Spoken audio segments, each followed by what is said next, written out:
Black magic एक ऐसी चीज है जिसे अच्छे और बुरे दोनों कामों में यूज किया जाता है, लेकिन बुरे कामों में यूज किया गया ब्लैक मैजिक किस हद तक जा सकता है, आज की कहानी में हमको यही पता चलेगा।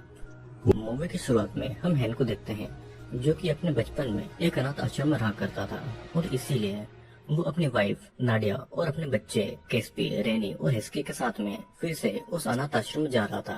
तभी उनकी कार की टक्कर किसी चीज से हो जाती है और वे लोग बाहर आकर देखते हैं तो उनको एक हिरण मिलती है, लेकिन उसके पास ही में एक लड़की भी घायल पड़ी थी। उनकी नजर उस पर नहीं जाती है और वो लोग कार से वहाँ से चले जाते हैं। अब शाम तक वे सभी अनाथ आश्रम तक आ जाते हैं। वहाँ पर हैन अपने बचपन के दोस्त ममन से मिलता है और ममन अब अनाथ आश्रम की देखभाल करता था।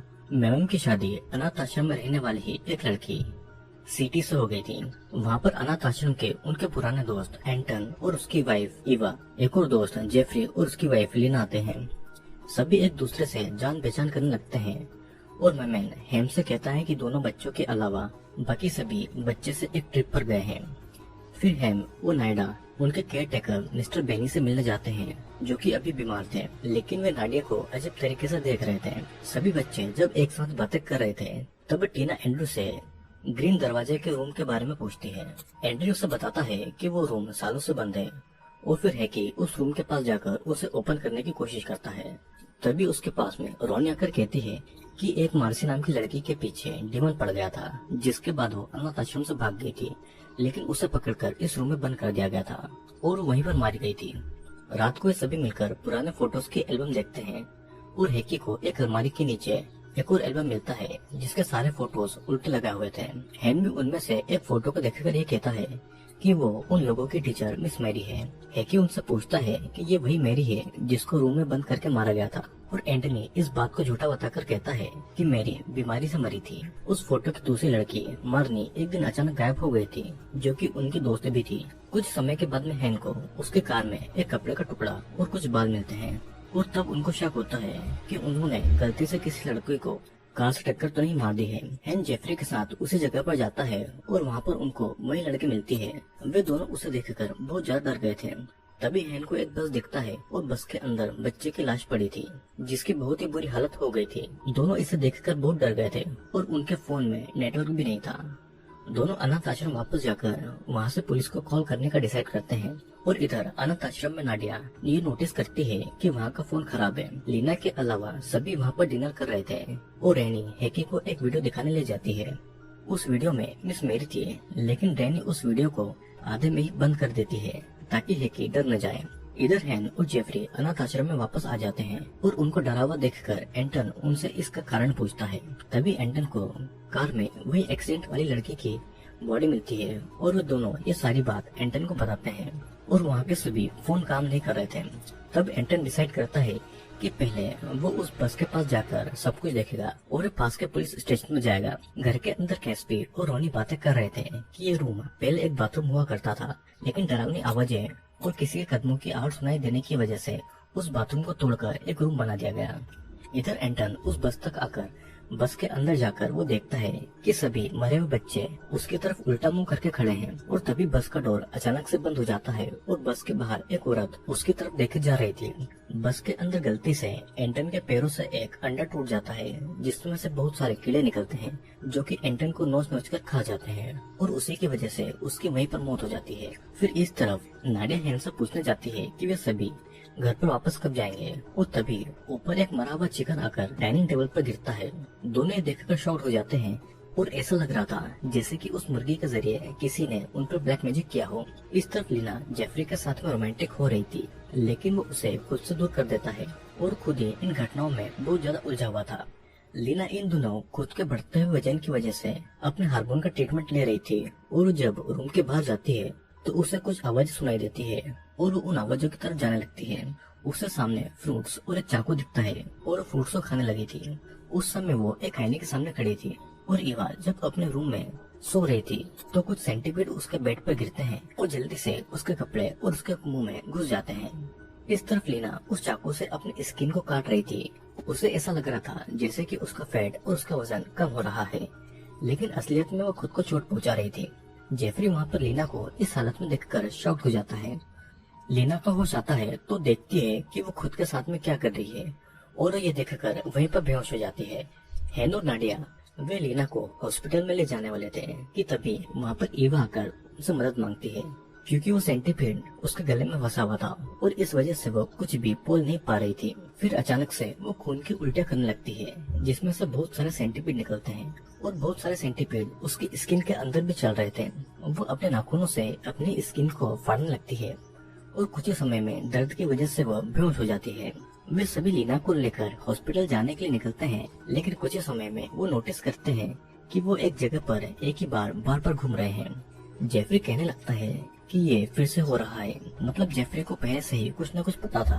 नाडिया के पूछने पर हेनी बताता है कि 25 साल पहले अनाथ आश्रम के कुछ रूम में आग लगी थी, जिसमें 5 लड़कियां मारी गई थी और उनको पता चला था कि मिस मैरी ब्लैक मैजिक क्या करती थी और उसी ने उन लड़कियों को जलाकर उनकी बलि दी थी। वे सभी वहाँ से डरकर भाग रहे थे, लेकिन उस समय भी उनके साथ में ये हो रहा था कि वो जितनी बार भी भाग रहे थे वो घूमकर एक जगह पर आ रहे थे। और तब मिस्टर बोनी ने उनकी मदद से मिस मैरी को एक रूम में बंद कर दिया था। मिस मैरी बार बार अपने सर को दीवार पर मार रही थी और उससे उसकी मौत हो गई थी। तब उन लोगों ने मिस मैरी को उनके रूम में ही दफना दिया था। इधर प्रेजेंट में हम देखते हैं कि कोई शक्ति कैस्पी को कंट्रोल करके उसके हाथों से उसके मुंह को स्टेपलर लगा रही है। और इधर है कि मिस मैरी की वही वीडियो टेप देख रहा था। तभी उस वीडियो में हैकी के पास में मिस मैरी आती हुई दिखाई देती है और पीछे मुड़ने पर उसे कोई दिखाई नहीं देता है, लेकिन मिस मैरी उसे टीवी पर नजर आती है। वो डर के उस रूम से निकलता है और बाहर उसे कैस्पी नजर आता है, जिसका मुंह स्टेपलर से बंद किया गया था। और कोई अनजान शक्ति कैस्पी को मजबूर करती है कि वो हैकी को गोली मार दे। इधर वे सभी फिर से अनाथ आश्रम में वापस आते हैं और नायडा अपने बच्चों को ढूंढने लगती है। नायडा को हैकी कहीं नहीं मिल रहा था और हैन यहाँ पर मेमन को बता देता है कि अनाथ आश्रम के बाकी बच्चे बस में मारे जा चुके हैं। जेफरी को भी लीना कार में नहीं मिलती है और लीना को वो कार में कुछ दूरी पर दिखाई देती है। लीना वहाँ पर सेंटीपीड खा रही थी और ये देखकर जेफरी के भी होश उड़ गए थे। लीना अपने होश में आने पर ये सब देखकर बहुत ज्यादा डर जाती है और वो बेहोश हो जाती है। घर के अंदर नाडिया एक औरत को मिस्टर बेनी के बेड के नीचे जाता हुआ देखती है और चेक करने पर वहाँ पर उसे एक बॉक्स मिलता है। उस बॉक्स में कुछ छोटी बच्चियों के बुरे फोटोज थे जिनको मिस्टर बोनी ने ही खींचा हुआ था। मिस्टर बोनी गुस्से से नायडा को देख रहा था। नाडिया वो फोटोज हैन को दिखाकर उन लड़कियों के बारे में पूछती है और ये सभी हैन के बचपन की दोस्त थी। मिस्टर बेनी उन लड़कियों को एब्यूज करके उनकी गंदी गंदी फोटोज खींचता था और अब नाडिया को समझ आता है कि मिस मैरी असल में उन लड़कियों को बचा रही थी। उस इल्जाम से बचने के लिए मिस्टर बेनी ने मिस मैरी को झूठे इल्जाम में फंसाकर मरवा दिया था और इन सभी की वजह से कोई है जो कि उनसे बदला ले रहा था। हैन को भी समझ आता है कि उनको यहाँ पर मेमन और सीटे ने बुलाया था। लीना को हॉस्पिटल में जाना बहुत जरूरी था, लेकिन वहाँ पर सभी इस जगह को छोड़कर निकल ही नहीं पा रहे थे। जेफरी को भी मेमन और सीटी ने ही यहाँ पर बुलाया था और तब वे सभी मेमन को मार पीट कर उससे पूछते हैं कि उन लोगों ने उनको यहाँ पर क्यों बुलाया है। यहाँ पर सिटी ये बताती है कि मिस्टर बेनी उन लड़कियों को मोलेस्ट कर रहा था और सच्चाई बाहर न आए इसलिए उसने सभी लड़कियों को जलाकर मार दिया था। मिस मैरी तो यहाँ पर लड़कियों को प्रोटेक्ट कर रही थी और ब्लैक मैजिक से वो मिस्टर बोनी को मारने वाली थी, लेकिन मिस मैरी पर झूठा इल्जाम लगाकर उन्होंने उसे मरवा दिया। अचानक से वही लड़की घर के अंदर आती है जिसकी टक्कर हैन की कार से हुई थी। उसके अनुसार अनाथ आश्रम आते समय उनकी बस सड़क से हट गई थी और उससे उसका एक्सीडेंट हो गया था।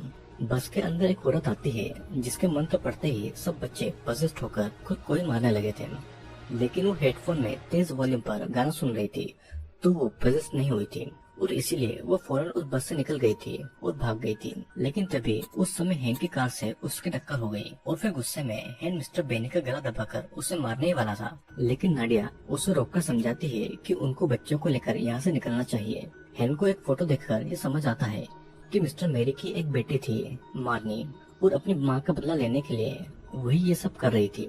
तभी वहाँ पर कैस्पी और हैकी आते हैं जो कि बुरी तरीके से इंजर्ड थे, तो वे सभी वहाँ से निकलने के लिए कार की तरफ जाते हैं। अचानक से वहाँ पर पजेस्ट होकर ईवा कहती है कि किसी अपने को खोने का दुख अब तुम लोगों को यहाँ पर पता चलेगा और फिर वो पोजीशन से बाहर आती है और खुद को कार के ग्लास से मारने लगती है। हैन मार्नी को ये सब बंद करने को कहता है और मार्नी हवा में ऊपर उड़कर कार के ऊपर आती है और वो हैन को तकलीफ पहुंचाने लगती है। नाडिया मार्नी को रोकने के लिए जाती है, लेकिन डेंसी उसे मारकर बेहोश कर देती है। नाडिया को जब होश आता है तो वे सभी लोगों की चीखें सुनती है और इवा के शरीर से कीड़े निकल रहे थे। जेफरी का शरीर भी टेढ़ा मेढ़ा होकर उसकी सभी हड्डियां टूटने लगती है और एक रूम में बाकी के लोग एक जगह से हिल ही नहीं पा रहे थे और उनके शरीर पर उबलता हुआ गर्म पानी डाला जा रहा था, जिससे कि वे सभी मर जाते हैं। नाडिया बहुत ज्यादा रोती है और वो चाह कर भी किसी की मदद नहीं कर पा रही थी। वो दूसरे रूम में देखती है कि कैस्पी और रेनी को बुरी तरीके से कोई शक्ति मार काट रही है। वो एक दूसरे कमरे में जाकर देखती है कि हैन और मिस्टर बेनी को मारिया भी वहाँ पर आकर नाडिया को उठाकर दीवार पर मारती है। मार्नी यहाँ पर बताती है कि उसकी माँ भी मिस्टर बेनी के गंदे इरादों से उनको नहीं बचा सकती है और सीटी भी मेरी की ही बेटी है और आज वो सब यहाँ पर मरने वाले हैं। फिर एक हथियार मिस्टर बेनी के शरीर से निकालकर सीटी नाडिया को देती है और नाडिया चाहकर भी उस हथियार से मेरी को नहीं मार पा रही थी। अपने बच्चों को बचाने के लिए मार्नी नाडिया से हैन को मारने को कहती है। हैन भी अपने बच्चों को बचाने के लिए खुद मरने के लिए राजी हो गया था। तभी हैकी सीटी पर अटैक करता है और मेरी हैकी को मारने जा रही थी कि तभी नाडिया मेरी का सर काट देती है, लेकिन वो फिर से उठकर अपने शरीर पर अपना सर लगा देती है और तभी नाडिया एक कैंडल उसकी तरफ फेंक कर उसे जिंदा जला देती है। मिस्टर बेनी उससे मदद मांग रहा था, लेकिन उसके पापों की सजा के लिए वो उसे वहीं पर छोड़कर निकल जाते हैं और मिस्टर बेनी मेरी के साथ में वहीं पर जल पर मारा गया था। अब कुछ दिनों के बाद में नाडिया जब हैकी को स्कूल में ले गई थी तो उससे अचानक मार्नी दिखाई देती है और अनाथ आश्रम भी अब बिकने वाला था, लेकिन अभी भी वहाँ पर आवाजें गूंज रही थी, मतलब कि अभी भी ब्लैक मैजिक का जादू वहाँ से हटा नहीं था। दोस्तों, अनाथ आश्रम होते हैं बच्चों की हिफाजत और उनके रहने के लिए, लेकिन मिस्टर बोनी ने यहाँ पर अपनी हवस का गंदा खेल खेला। मिस मार्नी को जब इस बात का पता चला तो वो उन लड़कियों को बचाना चाहती थी, लेकिन वो मिस्टर बोनी को सजा देने के लिए उन पर ब्लैक मैजिक कर रही थी और उससे पहले ही मिस्टर बोनी ने उन लड़कियों को जिंदा जला दिया था और उसने उल्टा मिस मेरी पर ही सारा इल्जाम लगा दिया था और इसीलिए वो एंड्रयू, जेफरी और हैन के हाथों मारी गई थी। मार्नी सब कुछ देख रही थी। तो दोस्तों, मैं आशा करता हूँ कि आपको ये वीडियो पसंद आया होगा। वीडियो पसंद आया हो तो चैनल को लाइक, शेयर और सब्सक्राइब जरूर करना और मैं जल्दी ही आपके लिए